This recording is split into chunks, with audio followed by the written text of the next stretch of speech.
우리 같이 한번 18절부터 22절 읽겠습니다. 시작. 아내들아 남편에게 복종하라. 이는 주 안에서 마땅하니라. 남편들아 아내를 사랑하며 괴롭게 하지 말라. 자녀들아 모든 일에 부모에게 순종하라. 이는 주 안에서 기쁘게 하는 것이니라. 아비들아 너희 자녀를 느겁게 하지 말지니 낙심할까 함이라. 종들아 모든 일에 육신의 상전들에게 순종하되 사람을 기쁘게 하는 자와 같이 눈가림만 하지 말고 오직 주를 두려워하여 성실한 마음으로 하라. 아멘. 오늘은 본문 말씀을 가지고 종합 선물 세트라는 제목으로 은혜를 나누고자 합니다. 한번 같이 해보실까요? 종합 선물 세트. 어느 가정 세미나에서 어떻게 해야 부부가 행복할까요? 라고 강사가 질문을 했습니다. 그랬더니 거기 참석한 남편들이 네, 아내의 말을 잘 들어야 가정이 행복한 것 같습니다. 라고 대답을 했어요. 그래서 그 사회자가 자, 그럼 아내의 말을 잘 들어야 가정이 행복하다. 부부관계가 행복하다. 라고 생각하는 남편분들은 이쪽으로 모여주세요. 그랬어요. 그랬더니 남편들이 다 우르르 아내의 말을 잘 들어야 된다. 라고 모이라는 그쪽으로 다 모였어요. 그런데 딱 한 남자만이 어떤 한 남편이 혼자 반대쪽에 서 있는 거예요. 그래서 사회자가 물었습니다.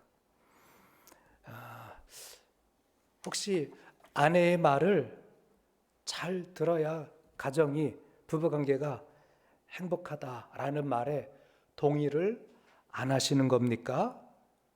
라고 물었어요. 그 남자가 그렇게 이야기를 했습니다. 어젯밤 꿈을 꿨는데 아내가 나타나서 사람 많은 곳에 가지 말라고 했습니다.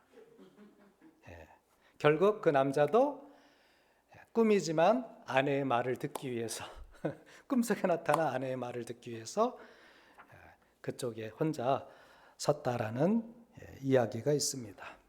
5월은 가정의 달입니다. 가족 모두가 행복해야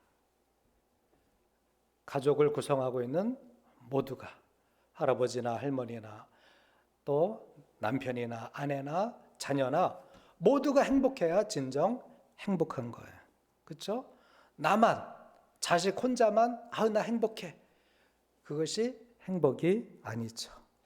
저는 어려서 받은 선물 중에 가장 기억에 남는 것을 뽑으라면 지금도 종합 선물 과자 세트.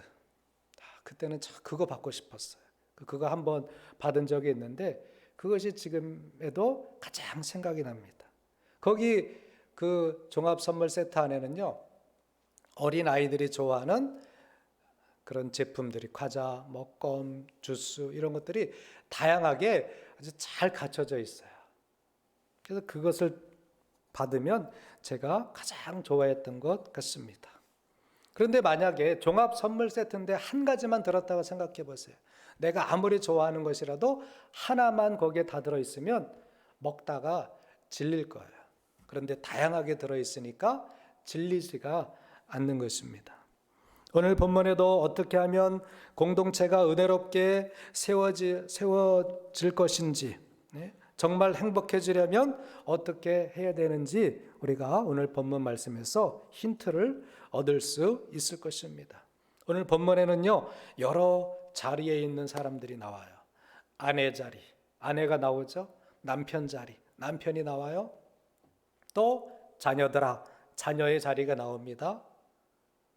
또 아비들아, 그리고 종자리, 종들아, 그리고 또 누가 나와요? 상전들아. 다양한 위치에 있는 그런 위치들이 본문 속에 등장을 하고 있습니다. 자, 이들이 속한 공동체, 가정도 공동체죠. 교회도 공동체예요. 회사도 공동체예요. 이 사회도 공동체입니다. 국가도 큰 의미로 공동체예요.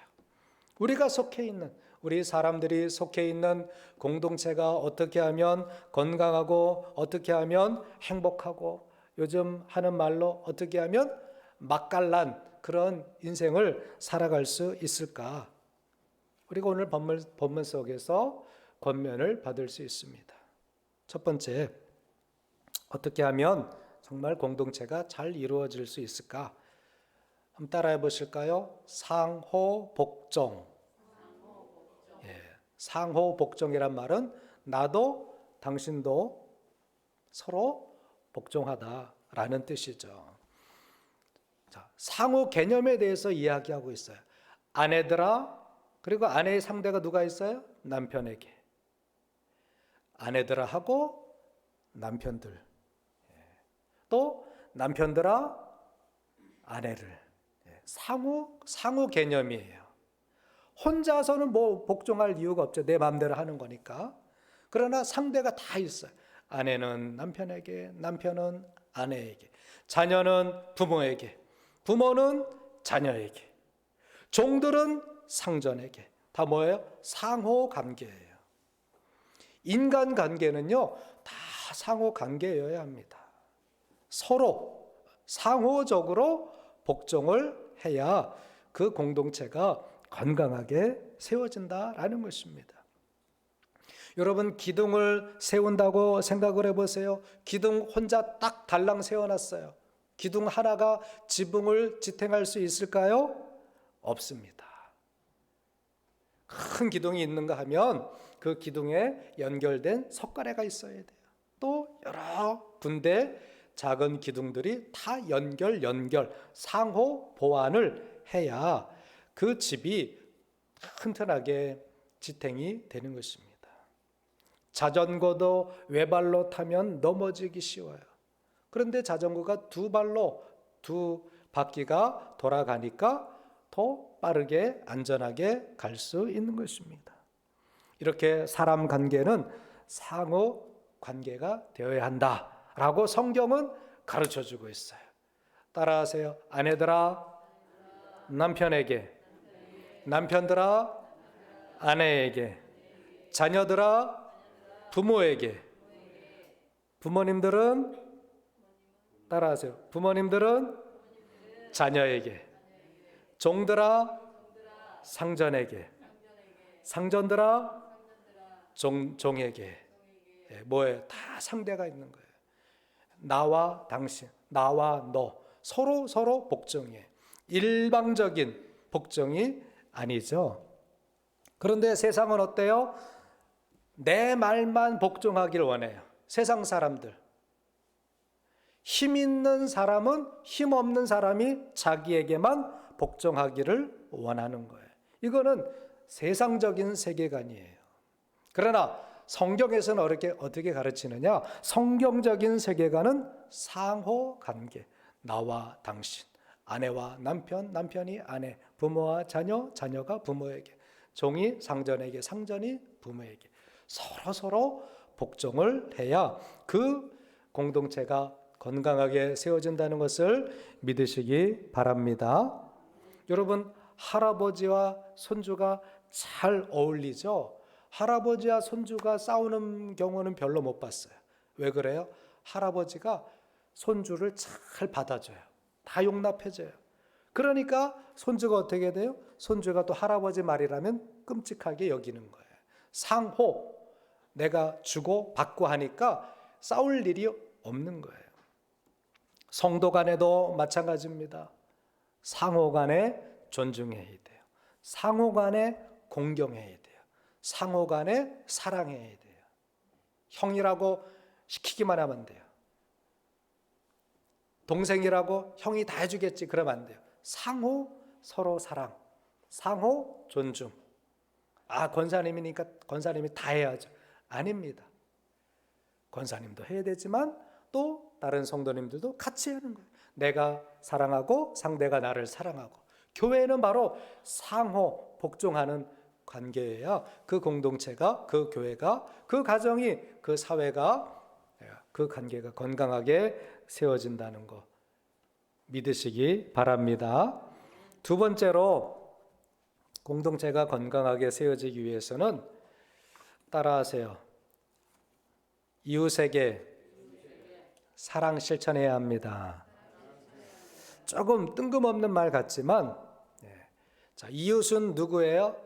따라서 나 빼고 모두가 이웃이다. 우리가 생각하는 우리 한국적인 유교적인 개념에 우리 집 빼놓고 옆집의 이웃을 이야기하는 게 아니에요. 성경은 나 외에 부모님도 이웃이에요. 남편 입장에서 아내가 이웃이에요. 아내 입장에서는 남편이 이웃이에요. 부모님의 입장에서는 자녀가 이웃이에요. 자녀 입장에서 부모님이 이웃이에요. 자, 이웃에게, 성경은 이웃에게 사랑을 실천하라라고 가르치고 있습니다. 세상에서의 효는 윗사람에 대한, 무조건 윗사람에게만 효를 하라고 합니다. 그런데 성경에서는 이웃 사랑을 이야기하는 거예요. 가장 가까운 이웃이 바로 부모님이에요. 따라하세요. 가장 가까운 이웃이 부모님이다. 또한 자녀예요. 또한 상전이고 또한 종들이에요. 다 이웃이에요.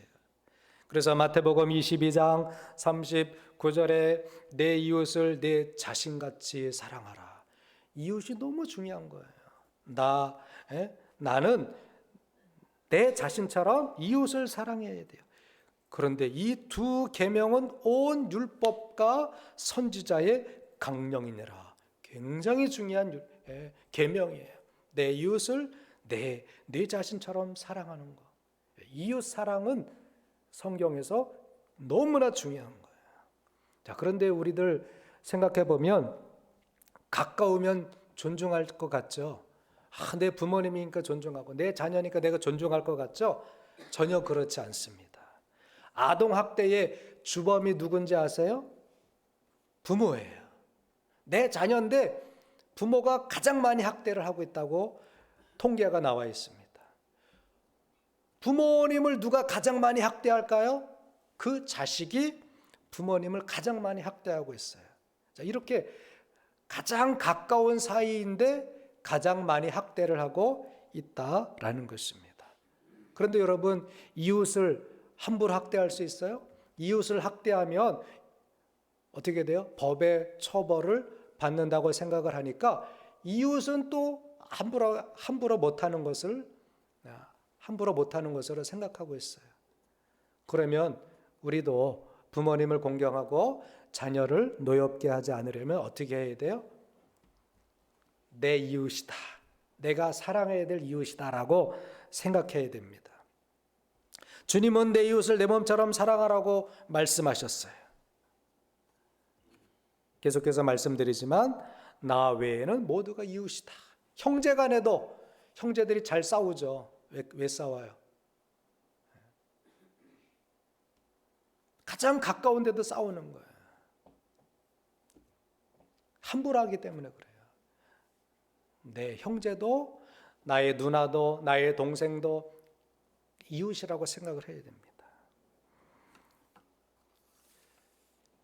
로마서 13장 9절에도 보니까 왜 이웃 사랑이 얼마나 중요한지에 대해서 말씀하고 있어요. 간음하지 말라, 살인하지 말라, 도둑질하지 말라, 탐내지 말라 한 것과 그 외에 다른 계명이 있을지라도, 계명이 여러 개가 있죠. 그런데 같이 읽겠습니다. 시작. 내 이웃을 내 자신같이 사랑하라 하신 그 말씀 가운데 다 들어있느니라. 이웃 사랑하라는 계명 가운데 간음하지 말라, 살인하지 말라, 도둑질하지 말라, 탐내지 말라, 이 모든 것이 다 들어가 있는 거예요. 그러니까 이 이웃 사랑하라는 계명이 큰 계명이다 라는 것을 우리가 알아야 됩니다. 이처럼 성경은요, 이웃과의 관계를 무척 중요하게 강조하고 있습니다. 나 외에는 모두 이웃이에요. 그러면 나를 사랑하는 것처럼, 나를 미워하는 사람 별로 없잖아요. 나에게 그냥 함부로, 여러분 먹는 거 함부로 먹어요? 내 입으로 들어가는 건데. 옷 입는 거 그냥 함부로 다 뜯어진 거, 냄새나는 거 입어요? 그렇지 않죠. 나 자신을 소중히 여긴단 말이죠. 그렇기 때문에 내 자신을 사랑하는 것처럼 이웃을 사랑하라라는 거예요. 그렇게 아내를 대하고 그렇게 남편을 대하고 부모님은 자녀를 대하고 자녀들은 부모를 정말 사랑해야 될 이웃처럼 존중하게 되면 그 공동체, 그 가정은 건강하게 세워질 줄을 믿습니다. 출애굽기 20장 16절에도 봐도 내 이웃에 대하여 거짓 증거하지 말라. 이웃이 굉장히 많이 나와요, 성경에는. 또 20장 출애굽기 20장 17절에 봐도 내 이웃의 집을 탐내지 말라. 내 이웃의 아내나 그의 남정이나 그의 여정이나 그의 소나 그의 낙이나 무릇 내 이웃의 소유를 탐내지 말라 말씀하고 있고요. 잠언 3장 29절에 보면 내 이웃이 내 곁에서 평안히 살거든 그를 해하려고 꾀하지 말라라고 말씀하고 있어요.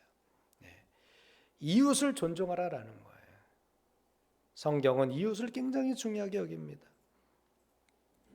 마태복음 19장 19절에서도 말씀하고 있어요. 내 부모를 공경하라.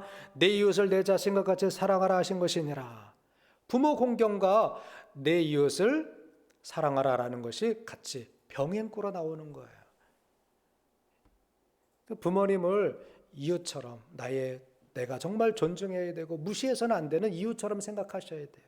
자녀들을 내가 막 무시해서는 안 돼요. 정말 존중해야 되고 또 섬겨야 될 이웃으로 생각해야 되는 것입니다.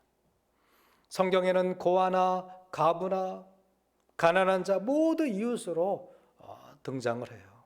그 과부를 존중하라. 그를 학대하지 말라고 성경은 말씀하고 있는 것입니다. 그래서 우리의 공동체가 건강하게 세워지려면 어떻게 해야 돼요? 내 이웃이구나. 나 외에는 다 이웃이구나. 내 이웃을 사랑해야 되는구나. 그러면 우리 가정이, 우리 교회가, 우리 사회가 건강하게 세워지게 될 줄을 믿습니다. 마지막으로 건강하려면 어떻게 해야 되느냐? 우리가 앞에서 이야기한 것처럼 상호 존중, 또 내 이웃 사랑 어떻게 실천할 수 있느냐? 따라하세요. 성령 충만한 상태에서. 다시 한번 성령 충만한 상태에서. 이웃 사랑을 실천하고 상호 존중을 실천할 수 있는 한 가지 방법은요, 성령 충만한 거예요. 남편 존경, 아내 사랑, 부모 공경, 자녀 사랑, 종 사랑, 상전 사랑 어떻게 가능합니까? 내가 이성이 있다고요? 그렇게 배웠으니까요. 그럼 얼마 못 가요. 이성적인 판단, 또 내 인내는요, 이거 오래 못 가는 거예요. 자신이 힘들고 자신이 지치고 환경이 안 좋아지고 그러면 다른 사람들을 존중하고 사랑하는 것이 불가능합니다. 아무리 학교 다니면서 도덕을 배우고 윤리를 배워도, 교회에서 설교를 들어도, 교양을 들어도 사랑하는 것이 실천이 안 됩니다.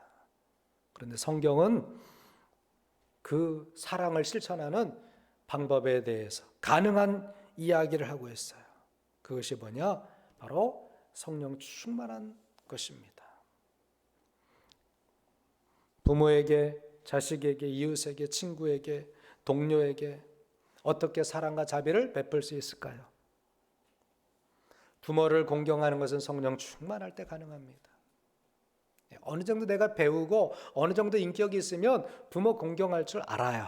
그러나 진정한 부모 공경은요, 어떨 때 가능하느냐? 성령 충만한 사람이 가능한 거예요. 우리는 성도들이기 때문에 부모 공경해야 된다는 거 의무적으로 알아요. 배워요. 성경에서도 그렇게 가르쳐요. 그런데 경건한 의무도 한계가 있다라는 거예요. 저도 솔직히 한계를 느낄 때가 있어요. 내가 아무리 성경을 보고 성경을 알아도 설교를 해도 이거 내 의지대로 안 되는구나. 경건한 의무. 여러분들 다 교회 다니면 어떻게 해야 되는지 이제 교회 몇 년만 다니면 다 아실 것입니다. 11제도 드리고 주일 또 성수도 하고 이웃을 사랑해야 되고 이거 모르는 사람은 없어요. 경건의 의무를 다 알고 있어요. 그런데 그게 실천이 됩니까? 제대로 언제든지 내가 어떤 상황에서도 다 됩니까? 그러지 않죠. 그런 어떻게 하면 가능할까? 성령 충만하면 그것이 다 가능해져요. 세상에서도 이야기합니다. 자녀의 의무니까 부모 공경해야 돼. 제자니까 선생을 공경해야 돼. 또 그 회사의 직원이니까 그 회사의 간부들을 존경해야 돼. 모르는 사람이 어디 있어요? 근데 실천이 안 되잖아요. 한계가 있다라는 거예요. 나한테 이익이 될 때는 할 수 있어요. 그러나 이익이 안 되고 내가 힘들고 내가 지치면 그 의무도 내팽겨 쳐버리는 것입니다. 세상에서 아무리 효도하라 해도 효도가 불가능합니다. 자녀 사랑해라 해도 자녀 사랑이 불가능한 상태에 빠질 때가 있습니다. 에베소서에 보면 아내와 남편을 상호 존중하라고 가르칩니다. 자녀가 부모에게 복종하라고 가르칩니다. 종과 상전의 관계에 대해서도 이야기합니다. 그런데 그 조건이 뭐냐? 성령 충만이다라고 말씀하고 있어요. 에베소서 5장 18절 말씀해 보니까 술 취하지 말라 이는 방탕한 것이니 오직 성령의 충만함을 받으라. 그리고 그리스도를 경외함으로 피차 복종하라. 성령 충만하라 말씀하고 그 뒤에 남편과 아내의 관계, 또 자녀와 부모의 관계, 상전과 종의 관계에 대해서 쫙 어떻게 하라고 말씀하고 있는데 그것이 가능한 이유는 뭐예요? 성령 충만함을 받아야 된다라는 것입니다. 그러면 성령 충만 어떻게 받습니까? 여러분 성령 충만 받아야 우리가 효도할 수 있고 성령 충만 받아야 남편 존중하고 아내 사랑하고 또 부모님을 공경할 수 있는데 어떻게 성령 충만함을 받죠? 주님이 뭐라고 하셨나요? 요한복음 20장 22절에 보니까 우리 같이 한번 읽어보시겠습니다. 요한복음 20장 22절. 자, 화면에 안 나와요?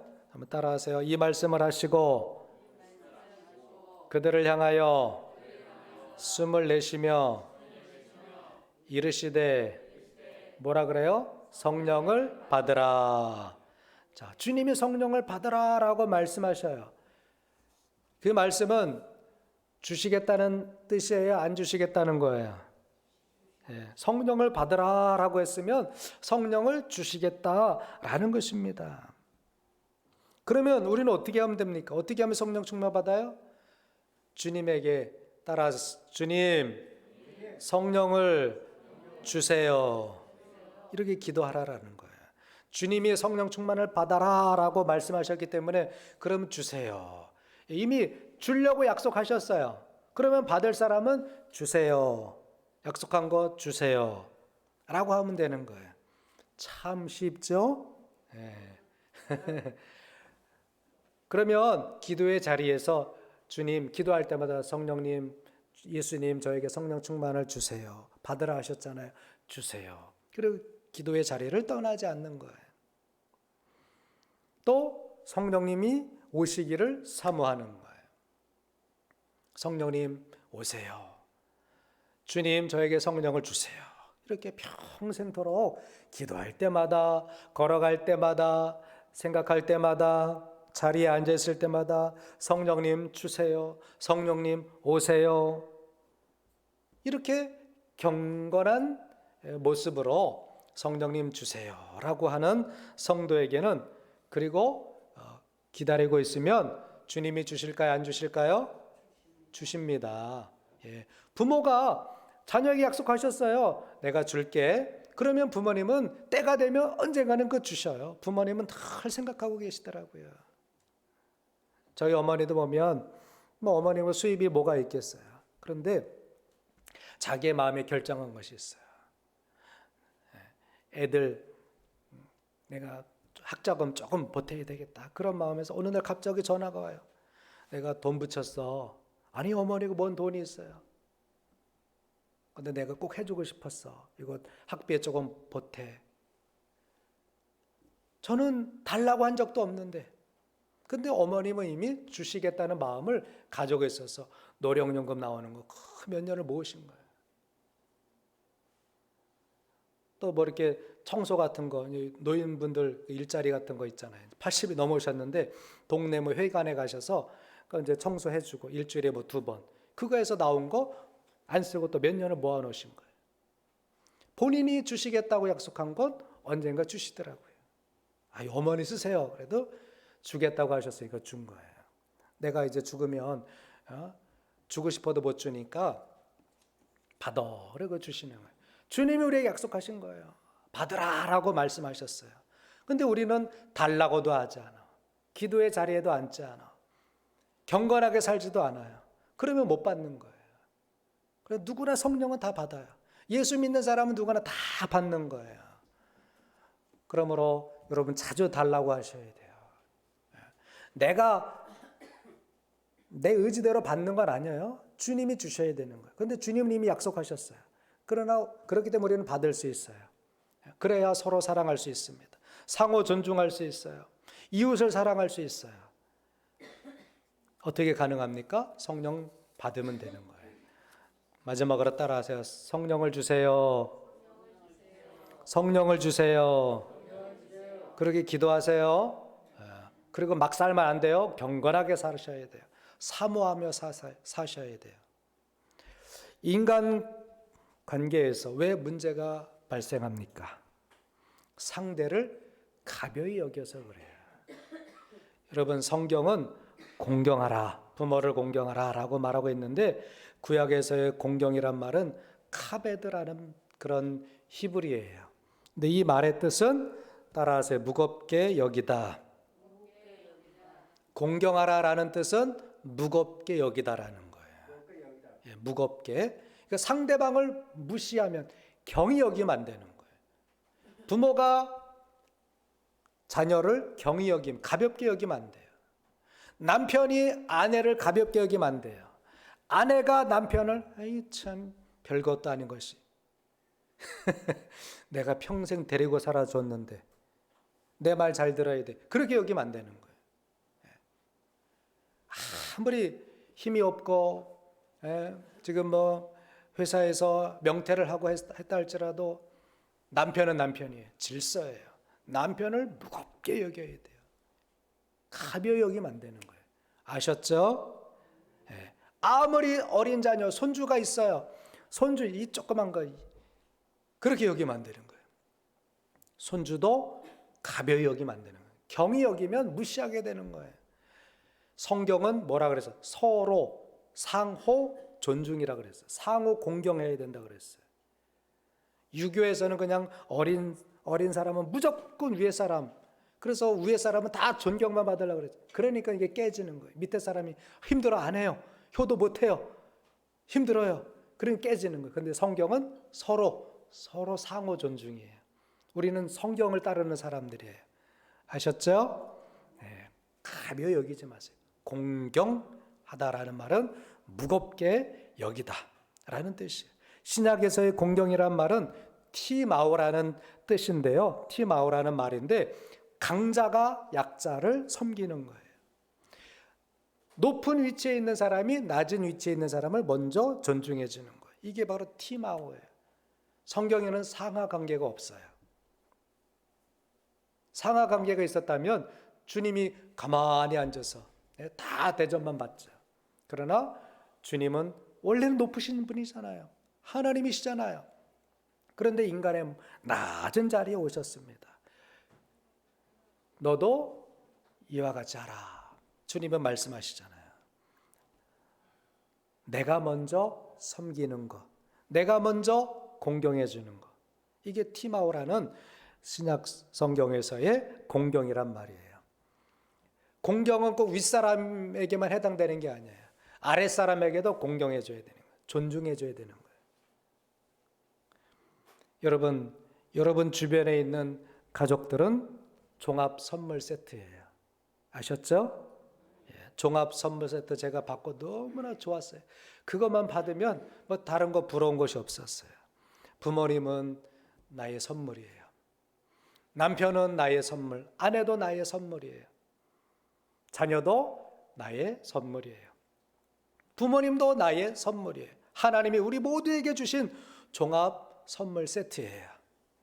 존중하고 서로 서로 복종해주고 서로 공경해주면 그 가정은 정말 종합 선물 세트 받은 것처럼 너무 행복하고 너무 기쁜 거예요. 여러분 주변에 또 여러분 가정에 있는 분들은 나에게 종합 선물 세트다. 따라하세요. 나의 가족은 종합 선물 세트다. 예, 소중히 여기시고 행복하게 사시길 주의 이름으로 축복합니다. 기도하시겠습니다.